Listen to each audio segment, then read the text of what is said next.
بسم اللہ الرحمن الرحیم۔ ایک بہت پیاری حکایت۔ ابلیس کا پوتا۔ بحقی میں امیر المومنین حضرت عمر فاروق رضی اللہ تعالیٰ عنہ سے روایت ہے کہ ایک روز ہم حضور نبی کریم صلی اللہ علیہ وآلہ وسلم کے ہمراہ تہامہ کی ایک پہاڑی پر بیٹھے تھے کہ اچانک ایک بوڑھا ہاتھ میں عصا لیے ہوئے حضور صلی اللہ علیہ وآلہ وسلم کے سامنے حاضر ہوا اور سلام عرض کیا۔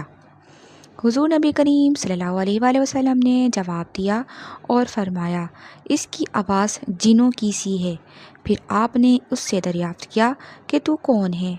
اس نے عرض کیا، حضور میں جن ہوں، میرا نام حامہ ہے، بیٹا ہیم کا، اور ہیم بیٹا لاقیس کا، اور لاقیس بیٹا ابلیس کا ہے۔ حضور نے فرمایا، تو گویا تیرے اور ابلیس کے درمیان صرف 2 پشتیں ہیں۔ پھر آپ نے فرمایا کہ اچھا یہ بتاؤ کہ تمہاری عمر کتنی ہے؟ اس نے کہا کہ یا رسول اللہ صلی اللہ علیہ وآلہ وسلم، جتنی عمر دنیا کی ہے اتنی ہی میری ہے، کچھ تھوڑی سی کم ہے۔ حضور، جن دنوں قابل نے حابل کو قتل کیا تھا اس وقت میں کئی برس کا بچہ ہی تھا، مگر بات سمجھتا تھا، پہاڑوں میں دوڑتا پھرتا تھا اور لوگوں کا کھانا و غلہ چوری کر لیا کرتا تھا، اور لوگوں کے دلوں میں وسوسے بھی ڈال لیتا تھا کہ وہ اپنے خویش و اقربا سے بدسلوکی کریں۔ حضور صلی اللہ علیہ وآلہ وسلم نے فرمایا کہ تب تو تم بہت برے ہو۔ اس نے عرض کی کہ حضور مجھے ملامت نہ فرمائیے، اس لیے کہ اب میں حضور کی خدمت میں توبہ کرنے حاضر ہوا ہوں۔ یا رسول اللہ، میں نے حضرت نوح علیہ السلام سے ملاقات کی ہے اور 1 سال تک ان کے ساتھ ان کی مسجد میں رہا ہوں۔ اس سے پہلے میں ان کی بارگاہ میں بھی توبہ کر چکا ہوں۔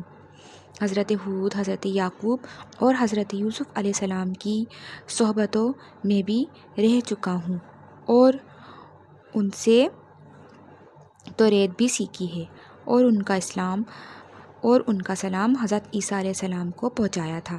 اور اے نبیوں کے سردار، حضرت عیسیٰ علیہ السلام نے فرمایا تھا کہ اگر تو محمد رسول اللہ صلی اللہ علیہ وآلہ وسلم سے ملاقات کرے تو میرا سلام ان کو پہنچانا۔ سو حضور، اب میں اس امانت سے سبکدوش ہونے کو حاضر ہوا ہوں، اور یہ بھی آرزو ہے کہ آپ اپنی زبان حق کے ترجمان سے مجھے کچھ کلام اللہ تعلیم فرمائیے۔ حضور نبی کریم صلی اللہ علیہ وآلہ وسلم نے اسے سورہ مرسلات، سورہ م یتساءلون، اخلاص اور مؤوس 3 اور الشمس تعلیم فرمائی، اور یہ بھی فرمایا کہ اے حامہ، جس وقت تمہیں کوئی احتیاج ہو پھر میرے پاس آ جانا اور ہم سے ملاقات نہ چھوڑنا۔ حضرت عمر فاروق رضی اللہ تعالیٰ عنہ فرماتے ہیں کہ حضور صلی اللہ علیہ وسلم نے تو وصال فرمایا، لیکن حامہ کی بابت پھر کچھ نہ فرمایا۔ خدا جانے حامہ اب زندہ ہے یا مر گیا۔